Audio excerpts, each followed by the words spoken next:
नमस्कार। आकाशवाणी से प्रस्तुत है समाचार प्रभात।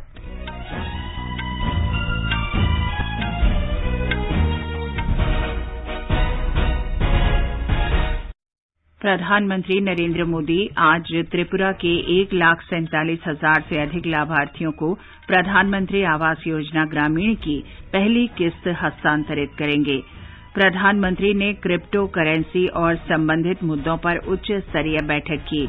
गृह मंत्री अमित शाह आज आंध्र प्रदेश में तिरुपति में दक्षिण क्षेत्रीय परिषद बैठक की अध्यक्षता करेंगे। मणिपुर में 2 उग्रवादी गुटों मणिपुर नगा पीपल्स फ्रंट और रेवोल्यूशनरी पीपल्स फ्रंट ने असम राइफल्स के काफिले पर हुए हमले की जिम्मेदारी ली।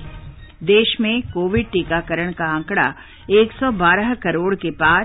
केंद्र सफाई मित्र सुरक्षा चुनौती पर आज से 1 सप्ताह का जागरूकता अभियान शुरू करेगा। दिल्ली में वायु प्रदूषण को देखते हुए सभी स्कूल 1 सप्ताह के लिए बंद और निर्माण गतिविधियां 3 दिन के लिए प्रतिबंधित। भारत अंतर्राष्ट्रीय व्यापार मेला आज से नई दिल्ली के प्रगति मैदान में। भारतीय वायुसेना आज से दुबई में प्रारंभ हो रहे द्विवार्षिक एयर शो में भाग लेगी और T20 क्रिकेट विश्व कप का फाइनल आज शाम दुबई में ऑस्ट्रेलिया और न्यूजीलैंड के बीच होगा। समाचार प्रभात में देवेंद्र त्रिपाठी के साथ मैं चंद्रिका जोशी। देश ने कोविड टीकाकरण अभियान के अंतर्गत 110 करोड़ से अधिक टीके लगाने का लक्ष्य हासिल कर इतिहास रच दिया है। इस महत्वपूर्ण कार्य में योगदान करने वाले चिकित्सकों, नर्सों और अन्य स्वास्थ्य कर्मियों का आकाशवाणी अभिनंदन करता है। इसके साथ ही हम आपको सतर्क भी करना चाहते हैं कि कोविड अभी समाप्त नहीं हुआ है। आप सभी से हमारी अपील है कि यथाशीघ्र दोनों टीके लगवाएं और अन्य लोगों को भी टीके लगवाने के लिए प्रेरित करें। एहतियात के तौर पर कृपया 3 आसान उपायों का पालन अवश्य करें। मास्क पहनें, 2 गज की सुरक्षित दूरी बनाए रखें, हाथ और चेहरा साफ रखें। कोविड से संबंधित किसी भी जानकारी और मार्गदर्शन के लिए राष्ट्रीय हेल्पलाइन नंबर 011-2397-8046 और 1075 पर संपर्क करें। और अब समाचार। प्रधानमंत्री नरेंद्र मोदी आज त्रिपुरा के 1,47,000 से अधिक लाभार्थियों को प्रधानमंत्री आवास योजना ग्रामीण की पहली किस्त हस्तांतरित करेंगे। कार्यक्रम दिन में 1 बजे वीडियो कॉन्फ्रेंस के माध्यम से आयोजित होगा। इस अवसर पर 7 अरब से अधिक की राशि लाभार्थियों के बैंक खातों में जमा की जाएगी। प्रधानमंत्री की पहल पर राज्य के लिए कच्चा घर की योजना को पक्के घर के निर्माण में बदल दिया गया है। चयन से लेकर के निर्माण तक वैज्ञानिक और पारदर्शी तरीका अपनाया जा रहा है। इतना ही नहीं, मटेरियल से लेकर के निर्माण तक स्थानीय स्तर पर उपलब्ध और उपयोग होने वाले सामानों को भी प्राथमिकता दी जा रही है। घर के डिजाइन भी स्थानीय जरूरतों और निर्माण शैली के मुताबिक ही तैयार और स्वीकार किए जा रहे हैं। अब पूरी पारदर्शिता के साथ घर बनाने के हर चरण की पूरी मॉनिटरिंग के साथ लाभार्थी खुद अपना घर बनाता है। इस कार्यक्रम में केंद्रीय ग्रामीण विकास मंत्री और त्रिपुरा के मुख्यमंत्री भी उपस्थित रहेंगे। प्रधानमंत्री ने क्रिप्टो करेंसी और संबंधित मुद्दों पर कल एक बैठक में आगे विचार विमर्श किया। रिजर्व बैंक, वित्त मंत्रालय और गृह मंत्रालय इस मुद्दे पर देश विदेश के विशेषज्ञों से पहले ही विचार विमर्श कर चुके हैं। इस संदर्भ में वैश्विक उदाहरणों और सर्वोत्तम उपायों की भी समीक्षा की गई। ये बात पूरी मजबूती से उठाई गई कि युवाओं को गैर पारदर्शी और भ्रामक विज्ञापनों पर पाबंदी लगाकर गुमराह किए जाने से रोकने के उपाय किए जाएं। सूत्रों के मुताबिक इस मुद्दे की अंतर्राष्ट्रीय व्यापकता को देखते हुए इससे निपटने के लिए वैश्विक साझेदारी और सामूहिक रणनीति पर भी जोर दिया गया। गृह मंत्री अमित शाह आज आंध्र प्रदेश में तिरुपति में दक्षिण क्षेत्रीय परिषद की बैठक की अध्यक्षता करेंगे। दक्षिण भारतीय राज्यों और केंद्र शासित प्रदेशों के प्रतिनिधि बैठक में भाग लेंगे। दक्षिणी क्षेत्रीय परिषद में आंध्र प्रदेश, तमिलनाडु, कर्नाटक, केरल, तेलंगाना तथा केंद्र शासित प्रदेश पुदुचेरी, लक्षद्वीप तथा अंडमान और निकोबार द्वीप समूह शामिल हैं। गृह मंत्रालय के वक्तव्य में बताया गया है कि बैठक के दौरान सीमा विवाद और सुरक्षा के साथ साथ सड़क परिवहन, उद्योग, जल और विद्युत जैसी बुनियादी सुविधाओं से जुड़े मुद्दों पर भी चर्चा होगी। प्रधानमंत्री नरेंद्र मोदी ने समग्र विकास का लक्ष्य पाने के लिए सहयोगी और प्रतिस्पर्धी संघीय प्रणाली पर बल दिया है। आंध्र प्रदेश के मुख्यमंत्री वाईएस जगनमोहन रेड्डी दक्षिणी क्षेत्रीय परिषद के उपाध्यक्ष और बैठक के मेजबान हैं। क्षेत्र के प्रत्येक राज्य के मुख्यमंत्री और 2 मंत्रिपरिषद के सदस्य हैं। सरकार ने कहा है कि त्रिपुरा के गोमती जिले में एक मस्जिद में तोड़फोड़ किए जाने और उसे नुकसान पहुंचाने के बारे में सोशल मीडिया पर आ रही खबरें फर्जी और पूरी तरह से तथ्यों से परे हैं। गृह मंत्रालय ने एक वक्तव्य में बताया कि काकराबन क्षेत्र में दरगाह बाजार की मस्जिद को कोई नुकसान नहीं हुआ है और त्रिपुरा पुलिस गोमती जिले में शांति और सद्भावना बनाए रखने के लिए काम कर रही है। मंत्रालय ने कहा कि लोगों को शांति बनाए रखनी चाहिए और ऐसी फर्जी खबरों से गुमराह नहीं होना चाहिए। देश में 112 करोड़ से अधिक कोविड रोधी टीके लगाए जा चुके हैं। इनमें से 75 करोड़ 19 लाख टीके पहली डोज के रूप में और 36 करोड़ 85 लाख दूसरी डोज के रूप में लगाए गए हैं। स्वास्थ्य मंत्रालय ने बताया कि कल 52 लाख 28 हजार टीके शाम 7 बजे तक लगा दिए गए थे। आवासन और शहरी विकास मंत्रालय विश्व शौचालय दिवस आयोजन के अंतर्गत आज से सफाई मित्र सुरक्षा चुनौती पर 1 सप्ताह का जागरूकता अभियान शुरू करेगा। इस देशव्यापी अभियान में 246 शहर हिस्सा ले रहे हैं। इसके अंतर्गत शहरों को नालों और सेप्टिक टैंक की सफाई में मशीनों के उपयोग के लिए प्रोत्साहित करना है ताकि जोखिम वाले इस काम के दौरान सफाई कर्मचारियों की मौत और दुर्घटनाएं रोकी जा सकें। मंत्रालय ने विश्व शौचालय दिवस पर पिछले वर्ष 19 नवंबर को सफाई मित्र सुरक्षा चुनौती का शुभारंभ किया था। मंत्रालय ने बताया कि इस चुनौती के लिए अलग अलग आबादी श्रेणियों में कई तरह के पुरस्कारों और आर्थिक प्रोत्साहन का निर्णय लिया गया है। सफाई मित्र सुरक्षा चुनौती के तहत सुरक्षित सफाई के लिए 345 शहरों में कॉल सेंटर और 14,420 हेल्पलाइन नंबर शुरू किए गए हैं। इन पर जोखिमपूर्ण सफाई की शिकायत भी दर्ज कराई जा सकती है। दिल्ली सरकार ने वायु प्रदूषण को देखते हुए सभी स्कूल 1 सप्ताह के लिए बंद करने की घोषणा की है। मुख्यमंत्री अरविंद केजरीवाल ने जोर देकर कहा कि बच्चों को जहरीली हवा में सांस लेने से बचाना सर्वोपरि है, इसलिए पढ़ाई ऑनलाइन कक्षा से होगी। उन्होंने कहा कि 1 सप्ताह तक सभी सरकारी कार्यालय भी बंद रहेंगे। सभी कर्मचारियों को घर से ही काम करना होगा, जिससे राष्ट्रीय राजधानी में गाड़ियों की आवाजाही में विशेष रूप से कमी आएगी। उन्होंने बताया कि 14 से 17 नवंबर तक 3 दिन के लिए निर्माण कार्यों पर भी रोक लगा दी गई है, क्योंकि मौसम पूर्वानुमानों के अनुसार इस अवधि में प्रदूषण बहुत घातक होने की आशंका है। उन्होंने ये भी कहा कि दिल्ली सरकार स्थिति को देखते हुए राजधानी में लॉकडाउन लगाने के प्रस्ताव का मसौदा तैयार कर रही है, जिसे सभी पक्षों से विचार विमर्श के बाद न्यायालय के सामने रखा जाएगा। ये समाचार आकाशवाणी से प्रसारित किए जा रहे हैं। समाचार प्रभात में आपका फिर स्वागत है। आगे बढ़ने से पहले एक नजर मुख्य समाचारों पर। प्रधानमंत्री नरेंद्र मोदी आज त्रिपुरा के 1,47,000 से अधिक लाभार्थियों को प्रधानमंत्री आवास योजना ग्रामीण की पहली किस्त हस्तांतरित करेंगे। प्रधानमंत्री ने क्रिप्टो करेंसी और संबंधित मुद्दों पर उच्च स्तरीय बैठक की समीक्षा की। गृहमंत्री अमित शाह आज आंध्र प्रदेश में तिरुपति में दक्षिणी क्षेत्रीय परिषद बैठक की अध्यक्षता करेंगे। मणिपुर में 2 उग्रवादी संगठनों मणिपुर नगा पीपल्स फ्रंट और रिवोल्यूशनरी पीपल्स फ्रंट ने असम राइफल्स के काफिले पर हुए हमले की जिम्मेदारी ली है। देश में कोविड टीकाकरण का आंकड़ा 112 करोड़ के पार। केंद्र सफाई मित्र सुरक्षा चुनौती पर आज से 1 सप्ताह का जागरूकता अभियान शुरू करेगा। दिल्ली में वायु प्रदूषण को देखते हुए सभी स्कूल 1 सप्ताह के लिए बंद और निर्माण गतिविधियां 3 दिन के लिए प्रतिबंधित। भारत अंतर्राष्ट्रीय व्यापार मेला आज से नई दिल्ली के प्रगति मैदान में। भारतीय वायुसेना आज से दुबई में प्रारंभ हो रहे द्विवार्षिक एयर शो में भाग लेगी और T20 क्रिकेट विश्व कप का फाइनल आज शाम दुबई में ऑस्ट्रेलिया और न्यूजीलैंड के बीच होगा। चलो मिलकर एक शुरुआत करें, चलो एक फैसला आज करें, मास्क नहीं तो टोकेंगे, कोरोना को रोकेंगे, चलो एक इरादा करते हैं, चलो कुछ वादा करते हैं, मास्क नहीं तो टोकेंगे, कोरोना को रोकेंगे। आजादी का अमृत महोत्सव के लिए सभी उपभोक्ताओं को शुभकामनाएं। हॉलमार्क सोने की शुद्धता सुनिश्चित करता है। हमेशा हॉलमार्क वाले सोने के आभूषण खरीदें। उपभोक्ता संबंधी किसी भी शिकायत के लिए कृपया राष्ट्रीय उपभोक्ता हेल्पलाइन के टोल फ्री नंबर 14404 पर संपर्क करें। उपभोक्ता मामले विभाग, भारत सरकार द्वारा जनहित में जारी। जागो ग्राहक जागो। भारत अंतर्राष्ट्रीय व्यापार मेला आज से नई दिल्ली के प्रगति मैदान में शुरू हो रहा है। वाणिज्य और उद्योग मंत्री पीयूष गोयल इसका उद्घाटन करेंगे।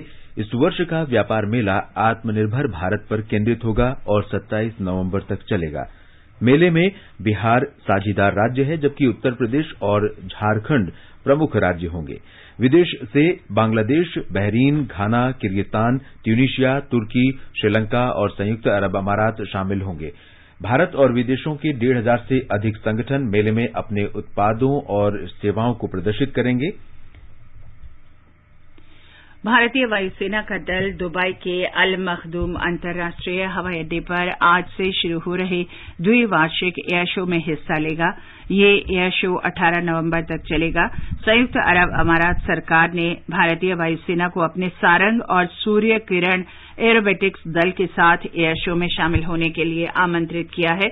एरोबेटिक्स और एयर शो के अलावा वैमानिकी उद्योग के विभिन्न तकनीकी पक्षों पर भी विचार विमर्श किया जाएगा।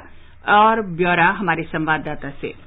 दुबई एयर शो 2021 एक महत्वपूर्ण अवसर है, जिसमें वैश्विक वैमानिकी उद्योग के भविष्य का विश्लेषण होगा। इस दौरान आधुनिक प्रौद्योगिकी को प्रदर्शित किया जाएगा और 5G, साइबर सुरक्षा, कृत्रिम मेधा तथा ब्लॉकचेन से संबंधित विषयों पर कार्यक्रम होंगे। वैमानिकी, रक्षा और सेना विमानों के आंतरिक पहलुओं से संबंधित व्यावसायिक क्षेत्रों से जुड़े विशेषज्ञों का स्वागत करते हुए ये कार्यक्रम रणनीतियों पर पुनर्विचार, अनिश्चितताओं से जुड़े क्षेत्रों की पहचान और उद्योग को सुविधाजनक तरीके से पुनर्स्थापित करने की प्रक्रिया में आगे बढ़ाने में मदद करेगा। अंतर्राष्ट्रीय वायु यातायात संघ की ताजा रिपोर्ट के अनुसार इस वर्ष के उत्तरार्द्ध में पहले के मुकाबले सुधार देखने को मिलेगा। समाचार कक्ष से निखिल कुमार। मणिपुर में 2 उग्रवादी गुट रेवोल्यूशनरी पीपल्स फ्रंट और मणिपुर नगा पीपल्स फ्रंट ने असम राइफल्स के काफिले पर हुए आतंकवादी हमले की जिम्मेदारी ली है। कल मणिपुर में चूड़ाचांदपुर जिले के सहकान गांव में हुए इस हमले में असम राइफल्स के कमांडिंग ऑफिसर, उनकी पत्नी और पुत्र तथा 4 जवान मारे गए थे। कल शाम जारी संयुक्त बयान में इन गुटों ने हमले की जिम्मेदारी लेते हुए कहा कि उन्हें इस बात की जानकारी नहीं थी कि काफिले में सेना अधिकारी की पत्नी और पुत्र भी मौजूद हैं। 2020 विश्व कप क्रिकेट के फाइनल में दुबई में आज शाम 7:30 बजे ऑस्ट्रेलिया और न्यूजीलैंड के बीच खिताबी मुकाबला होगा। मैच का आंखों देखा हाल आकाशवाणी के FM रेनबो और अतिरिक्त मीटरों पर शाम 7 बजे से प्रसारित किया जाएगा। आजादी का अमृत महोत्सव के अंतर्गत आइए अब सुनते हैं आकाशवाणी की विशेष प्रस्तुति आजादी का सफर। आजादी का अमृत महोत्सव।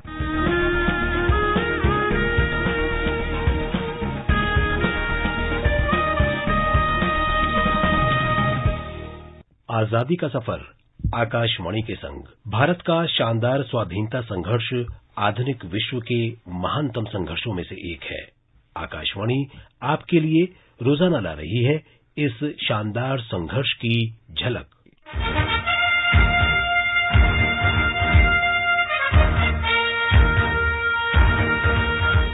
स्वतंत्र भारत के प्रथम प्रधानमंत्री जवाहरलाल नेहरू का जन्म 14 नवंबर 1889 को इलाहाबाद में हुआ था।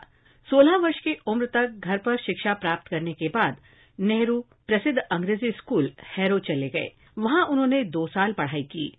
उसके बाद जवाहरलाल ने कैम्ब्रिज के ट्रिनिटी कॉलेज में प्रवेश लिया। कैम्ब्रिज से शिक्षा प्राप्त करने के बाद वो लंदन के इनर टेम्पल में 2 वर्ष की पढ़ाई के बाद बैरिस्टर बन गए।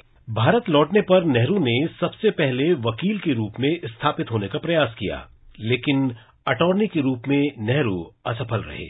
महात्मा गांधी से मिलने तक उनकी किसी कार्य में रुचि नहीं थी। गांधी जी के कहने पर जवाहर भारत में ब्रिटिश शासकों के खिलाफ संघर्ष की ओर आकर्षित हुए। भारतीय राजनीति में नेहरू की भूमिका 1929 में कांग्रेस पार्टी का अध्यक्ष निर्वाचित होने तक दूसरे दर्जे की ही बनी रही। लाहौर में कांग्रेस के ऐतिहासिक अधिवेशन में उनके अध्यक्ष बनने पर भारत के राजनीतिक लक्ष्य के रूप में संपूर्ण आजादी की मांग की गई। 1921 से 1945 तक नेहरू को 8 बार हिरासत में लिया गया। इस तरह वो कुल मिलाकर 9 वर्ष जेल में रहे। स्वतंत्रता के उपरांत नेहरू को प्रथम प्रधानमंत्री चुना गया। Long years ago, we made a tryst with destiny, and now the time comes when we shall redeem our pledge, not wholly or in full measure, but very substantially. At the stroke of the midnight hour, when the world sleeps, India will awake to life and freedom. नए गणतंत्र के पहले प्रधानमंत्री के रूप में नेहरू ने लोकतंत्रात्मक राजनीति, नियोजित अर्थव्यवस्था और औद्योगिक विकास के क्षेत्र में उल्लेखनीय योगदान किया। उन्होंने उच्च शिक्षा के संस्थानों पर भी ध्यान दिया। अंतरिक्ष प्रौद्योगिकी और नाभिकीय ऊर्जा के क्षेत्र में उनकी नीतियां दूरदर्शी थीं। नेहरू 18 वर्ष भारत के प्रधानमंत्री रहे। पहले कुछ समय अंतरिम प्रधानमंत्री रहे और 1950 से भारतीय गणतंत्र के प्रधानमंत्री बने। नेहरू ने भारत में संसदीय सरकार की स्थापना की और विदेशी राजनीति में निष्पक्ष और गुटनिरपेक्ष नेता के रूप में पहचान बनाई। वे 1930 और 1940 के दशक में भारत के स्वाधीनता आंदोलन के प्रमुख नेताओं में शामिल थे। 27 मई 1964 को नेहरू का निधन हो गया। लेखक के रूप में उन्होंने खूब प्रशंसा बटोरी। जेल में नेहरू ने letters from a father to his daughter, an autobiography और द डिस्कवरी ऑफ इंडिया लिखे।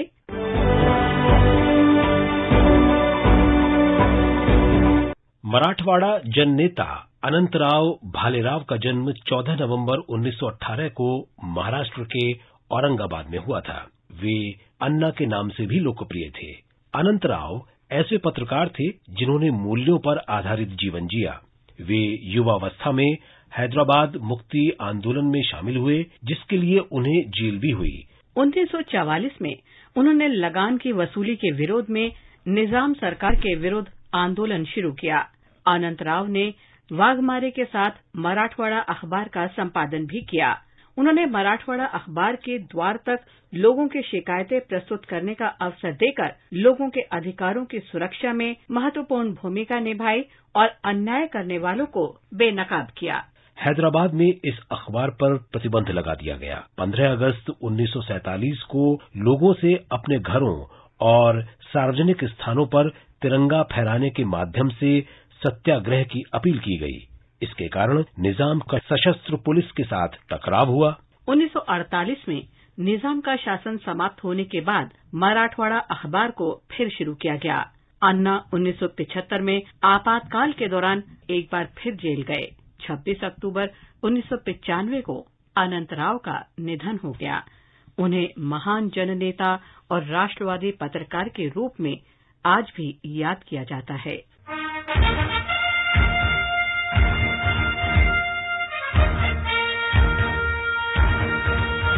14 नवंबर पीलू मोदी की जयंती भी है।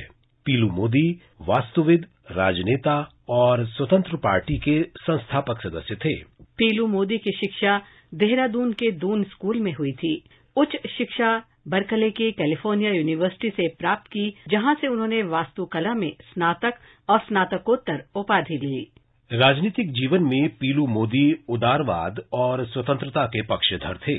1967 के आम चुनाव में उन्हें गुजरात की गोधरा सीट से लोकसभा के लिए चुना गया। 1971 में वे फिर से लोकसभा चुनाव जीते और मार्च 1977 तक लोकसभा सदस्य रहे। 1975 में भारत में आपातकाल के समय पीलू मोदी को गिरफ्तार कर लिया गया। 10 अप्रैल 1978 को पीलू मोदी राज्यसभा सदस्य बन गए और 1983 में मृत्यु तक राज्यसभा की सेवा की।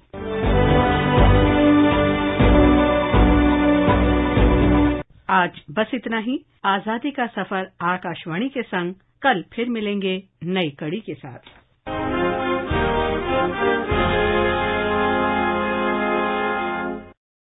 आकाशवाणी समाचार सुनते रहें और आजादी के अमृत महोत्सव में हमारे साथ शामिल रहें।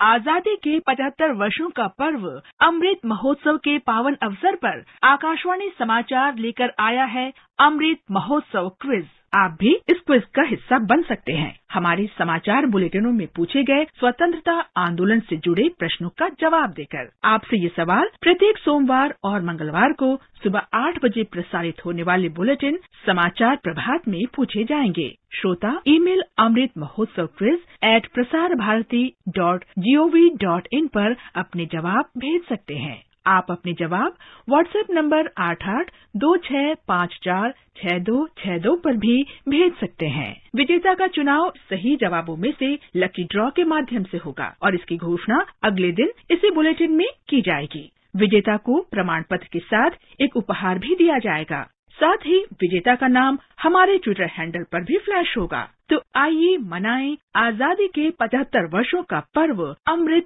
महोत्सव आकाशवाणी समाचार के साथ।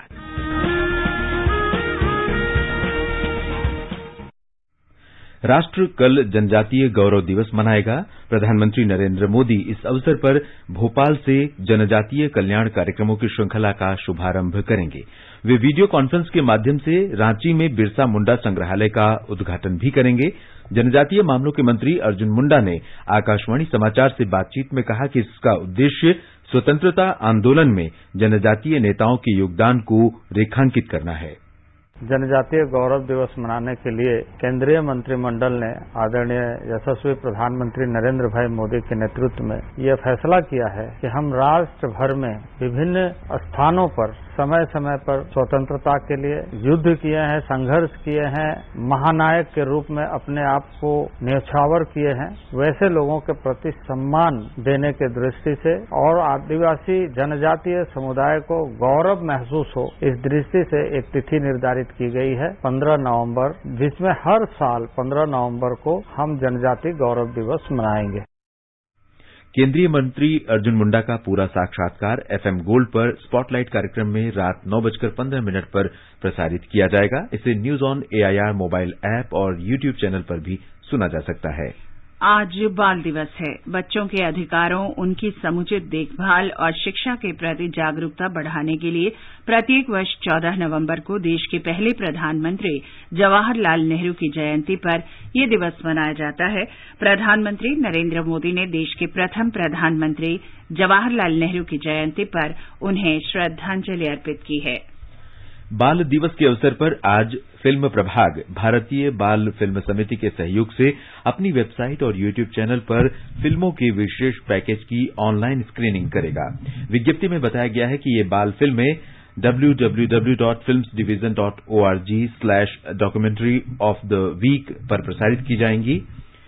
केरल के दक्षिणी और मध्यवर्ती क्षेत्रों में तेज वर्षा जारी है। 7 जिलों तिरुवनंतपुरम, कोल्लम, पत्थनमथिट्टा, अलपुझा, कोट्टायम, इडुक्की और कासरगोड के लिए ऑरेंज अलर्ट जारी किया गया है। अन्य 7 जिलों में येलो अलर्ट जारी किया गया है। मछुआरों को समुद्र में न जाने की सलाह दी गई है। और अब एक नजर मौसम पर।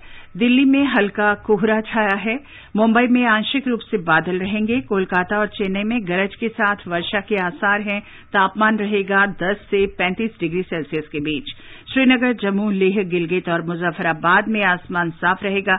गिलगित में न्यूनतम तापमान 0 से 7 डिग्री सेल्सियस नीचे और लेह में 0 से 2 डिग्री नीचे रहने का अनुमान। गुवाहाटी, कोहिमा, ईटानगर और गैंगटॉक में आसमान साफ रहेगा। अगरतला, आइजॉल, इम्फाल और शिलंग में बादल छाए रहने और हल्की बारिश का अनुमान है। तापमान 9 से 31 डिग्री सेल्सियस के बीच रहेगा। प्रधानमंत्री कार्यालय में राज्य मंत्री डॉक्टर जितेंद्र सिंह ने कहा है कि 21वीं सदी के अवसरों का लाभ 20वीं सदी की सोच से नहीं उठाया जा सकता।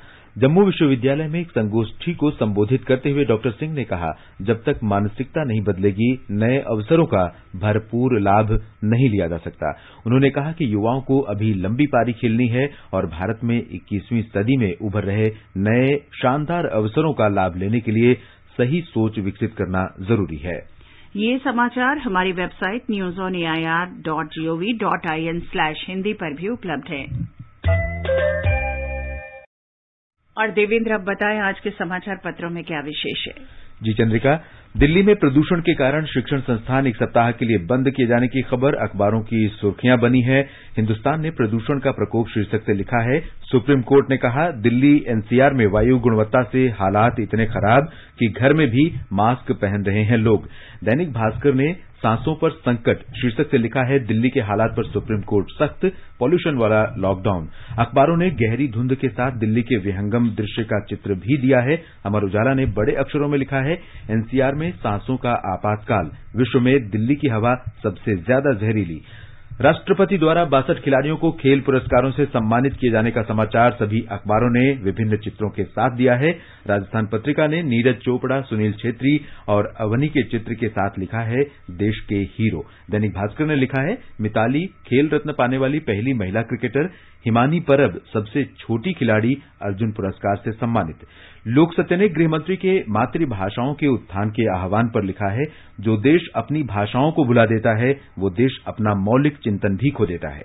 मणिपुर में कल सुबह घात लगाकर किए गए हमले में असम राइफल्स के कमांडिंग ऑफिसर, उनके परिवार और 4 जवानों की मौत की खबर लगभग सभी अखबारों ने चित्र सहित दिए हैं। अखबारों ने लिखा है, इस कायराना हमले की राष्ट्रपति और प्रधानमंत्री ने कड़ी निंदा की। राष्ट्रीय सहारा की खबर है, गढ़चिरौली में पुलिस के साथ मुठभेड़ में 26 नक्सली ढेर। राजस्थान पत्रिका ने इसे पुलिस की बड़ी कामयाबी बताया है। जनसत्ता ने 19 नवंबर को दुर्लभ पल शीर्षक से आलेख में वर्षों बाद सबसे लंबे आंशिक चंद्र ग्रहण की महत्वपूर्ण खगोलीय घटना होने पर लिखा है, 580 वर्ष बाद लगने वाले इस चंद्र ग्रहण की अवधि 3 घंटे से भी ज्यादा होगी। इससे पहले 18 फरवरी 1440 को इतना लंबा आंशिक चंद्र ग्रहण लगा था। नवभारत टाइम्स और दैनिक ट्रिब्यून ने भी इसे पहले पन्ने पर दिया है। हिंदुस्तान के रविवारीय परिशिष्ट में शिल्प के हुनर से पहचान बनाने वाले की प्रेरणा के आलेख हैं। और अंत में मुख्य समाचार एक बार फिर। प्रधानमंत्री नरेंद्र मोदी आज त्रिपुरा के 1,47,000 से अधिक लाभार्थियों को प्रधानमंत्री आवास योजना ग्रामीण की पहली किस्त हस्तांतरित करेंगे। प्रधानमंत्री ने क्रिप्टो करेंसी और संबंधित मुद्दों पर उच्च स्तरीय बैठक की। गृह मंत्री अमित शाह आज आंध्र प्रदेश में तिरुपति में दक्षिण क्षेत्रीय परिषद बैठक की अध्यक्षता करेंगे। मणिपुर में 2 उग्रवादी गुटों मणिपुर नगा पीपल्स फ्रंट और रेवोल्यूशनरी पीपल्स फ्रंट ने असम राइफल्स के काफिले पर हुए हमले की जिम्मेदारी ली है। देश में कोविड टीकाकरण का आंकड़ा 112 करोड़ के पार। केंद्र सफाई मित्र सुरक्षा चुनौती पर आज से 1 सप्ताह का जागरूकता अभियान शुरू करेगा। दिल्ली में वायु प्रदूषण को देखते हुए सभी स्कूल 1 सप्ताह के लिए बंद और निर्माण गतिविधियां 3 दिन के लिए प्रतिबंधित। भारत अंतर्राष्ट्रीय व्यापार मेला आज से नई दिल्ली के प्रगति मैदान में। भारतीय वायुसेना आज से दुबई में प्रारंभ हो रहे द्विवार्षिक एयर शो में भाग लेगी। और T20 क्रिकेट विश्व कप का फाइनल आज शाम दुबई में ऑस्ट्रेलिया और न्यूजीलैंड के बीच खेला जाएगा। इसके साथ ही समाचार प्रभात का ये अंक समाप्त हुआ। नमस्कार।